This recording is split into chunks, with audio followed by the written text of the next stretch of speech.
Hi. Deepavali అంటేనే celebration of lights and sweets. యూజువల్గా Deepavali celebrate చేసుకునేటప్పుడు మనం ఏమేం కేర్ తీసుకోవాలో అందరికీ తెలుసు. కానీ ఎక్స్పెషల్లీ ప్రెగ్నెంట్ ఉమెన్ ఇంకేం ఎక్స్ట్రా ప్రికాషన్స్ తీసుకోవాలో మనం ఈ రీల్లో తెలుసుకుందాం. ఫస్ట్, ఇంట్లో ఫెస్టివల్ అనగానే మనం ఎక్కువ ఇల్లు సర్దుకునే హడావుడిలో, పూజ చేసుకునే హడావుడిలో కొంచెం టైంకి తినకుండా స్ట్రెయిన్ అవుతూ ఉంటాము.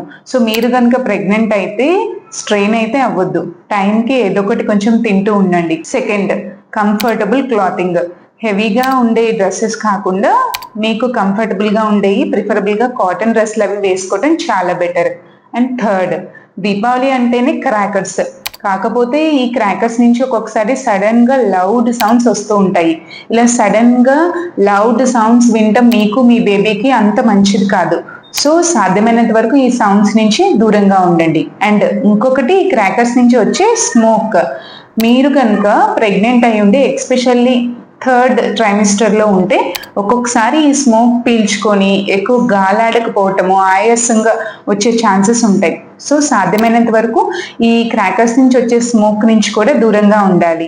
ఫోర్త్, దీపావళి అనగానే మనం ఇల్లంతా చక్కగా దీపాలు పెట్టుకొని డెకరేట్ చేసుకుంటూ ఉంటాము. కానీ ఒక్కొక్కసారి దాని తాలూకా ఆయిల్ అది కింద పడి స్లిప్ అయ్యే ఛాన్స్ అది ఉంటుంది. సో ప్రెగ్నెంట్ ఉమెన్ ఈ విషయంలో మాత్రం కేర్ఫుల్ గా ఉండాలి. And fifth, last one, festival అనగానే మనం స్వీట్స్ అవి ఎక్కువగా తింటా ఉంటాం. సో మీరు కనుక ప్రెగ్నెంట్ అయితే ఈ స్వీట్స్ కొంచెం కాన్షియస్గా తీసుకోండి. సో ఈ ప్రికాషన్స్ అన్ని పాటిస్తూ మీరు మీ దీపావళిని హ్యాపీగా, జాగ్రత్తగా, కేర్ఫుల్గా చేసుకోవాలని నేను కోరుకుంటున్నాను.